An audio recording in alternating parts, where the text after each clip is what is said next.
तो ज्ञानोदय में आपका एक बार फिर स्वागत है। और आज हम बात करते हैं पश्चिमी राजनीतिक विचार के अंदर अरस्तू के राज्य से संबंधित विचारों के बारे में। इस वीडियो में हम जानेंगे राज्य की उत्पत्ति कैसे हुई, साथ ही साथ अरस्तू के राज्य संबंधी सिद्धांत की प्रमुख विशेषताओं के बारे में।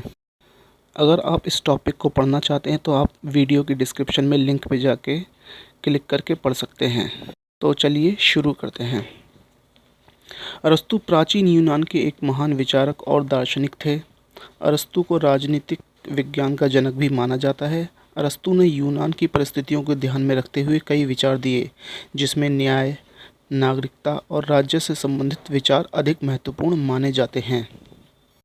अरस्तू के अनुसार व्यक्ति एक राजनीतिक प्राणी है और राज्य व्यक्ति की इसी प्रकृति का परिणाम है। प्लेटो की तरह वह सोफिस्ट वर्ग की धारणा का खंडन करता है कि राज्य की उत्पत्ति किसी समझौते के कारण हुई है। अरस्तू का मानना है कि राज्य एक स्वाभाविक तथा प्राकृतिक संस्था है और इसकी उत्पत्ति एक प्रक्रिया द्वारा विकास के कारण हुई है। राज्य सभी संस्थाओं में श्रेष्ठ और उच्च संस्था मानी जाती है। आइए अब हम जान लेते हैं राज्य की उत्पत्ति के बारे में कि राज्य किस तरह अस्तित्व में आया और इसका आरंभ किस प्रकार हुआ। राज्य मनुष्य की सामाजिकता का परिणाम है। विवाह के आधार पर पारिवारिक संस्था का उदय होता है, जहां पर पति पत्नी, उनके बच्चे तथा उनसे संबंधित लोग होते हैं। कई परिवारों के एकत्रित होने से गांव का निर्माण होता है। गांव की दैनिक आवश्यकताओं को पूरा करने के लिए वहां पर कुछ सुविधाओं का भी विकास होता है। इस प्रकार गांव भी व्यक्ति की सभी भौतिक, बौद्धिक व नैतिक आवश्यकताओं की पूर्ति नहीं कर पाते हैं। इस प्रकार कई गांवों के एकत्रित और सम्मिलित होने से राज्य या नगर का निर्माण होता है, जिसके फलस्वरूप बड़े स्तर पर सुविधाओं का निर्माण होता है। इस तरह व्यक्ति का सर्वांगीण विकास भी इसी संस्था में हो सकता है। अरस्तू के अनुसार कुटुंब से गाँव और गाँव से राज्य अस्तित्व में आए हैं। राज्य की परिभाषा बताते हुए अरस्तू कहते हैं कि राज्य कुलों और ग्रामों का एक ऐसा समुदाय है जिसका उद्देश्य पूर्ण और आत्मनिर्भर जीवन की प्राप्ति करना है। आइए अब अरस्तू के राज्य सिद्धांत की विशेषताओं के बारे में जान लेते हैं। अरस्तू के राज्य संबंधी विषयक सिद्धांत पर इसकी प्रमुख विशेषताएं क्या क्या हैं। राज्य एक स्वाभाविक संस्था है। राज्य प्रारंभ से ही स्वाभाविक संस्था तथा प्राकृतिक संस्था मानी जाती है, जिसका निर्माण स्वयं हुआ है। राज्य परिवार का व्यापक रूप है। यह वैसे ही स्वाभाविक है जैसे ग्राम, नगर या राज्य का होना। जो व्यक्ति राज्य में रहने में असमर्थ है, वह जिसे इसकी आवश्यकता नहीं है, वह या तो पशु है या फिर वह देवता है। अरस्तू के राज्य सिद्धांत की दूसरी विशेषता यह है, राज्य सर्वोच्च समुदाय है।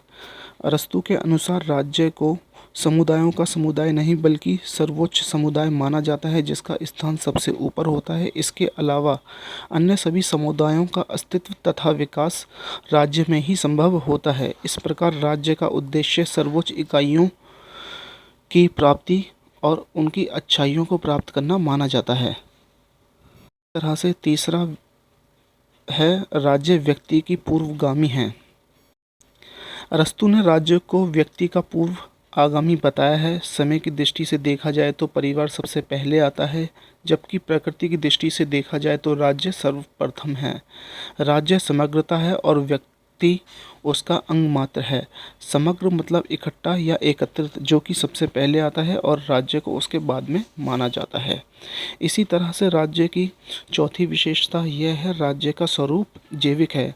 अरस्तू के अनुसार राज्य का स्वरूप जैविक है और इसकी प्रकृति एक जीवधारी के समान मानी जाती है। अरस्तू के अनुसार राज्य का निर्माण विभिन्न अंगों से मिलकर हुआ है, जिसमें व्यक्ति, उसका परिवार, उसके संबंधी, पड़ोसी आदि लोग आते हैं। व्यक्ति समुदाय इसका अंग है और अंगों का महत्व संपूर्ण होने के कारण ही माना जाता है। पांचवी विशेषता यह है, राज्य एक आत्मनिर्भर समुदाय है। अरस्तू के अनुसार राज्य की एक विशेषता यह है कि यह एक आत्मनिर्भर समुदाय है। इससे आशय यह है कि राज्य अपनी सभी आवश्यकताओं की पूर्ति के लिए स्वयं सक्षम होता है और राज्य की सभी परिस्थितियों और वातावरण की सृष्टि करता है जो व्यक्ति के नैतिक विकास के लिए आवश्यक मानी जाती हैं। राज्य की छठी विशेषता यह है कि राज्य का उद्देश्य जीवन की पूर्णता है।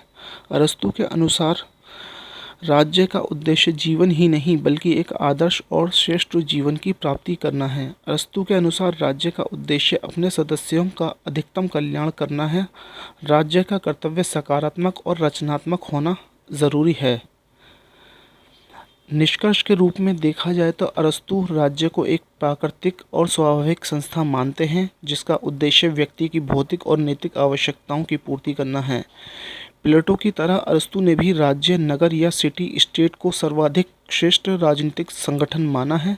अरस्तू अपने आदर्श राज्य को एक नगर राज्य के रूप में ही बताते हैं। अरस्तू ने राज्य संबंधी विवेचना में नगर राज्य को ही समस्त कला और गुणों से संपन्न बताया है, जिसके अंतर्गत व्यक्ति का सर्वांगीण विकास संभव हो पाता है। तो दोस्तों, इस वीडियो में हमने जाना पश्चिमी राजनीति विचार के अंतर्गत अरस्तू के राज्य से संबंधित विचार और उनकी विशेषताओं के बारे में। साथ ही साथ हमने राज्य की उत्पत्ति और उनकी विशेषताएं भी जानी। अगर आपको यह वीडियो अच्छी लगी हो तो अपने दोस्तों के साथ ज़रूर शेयर करें।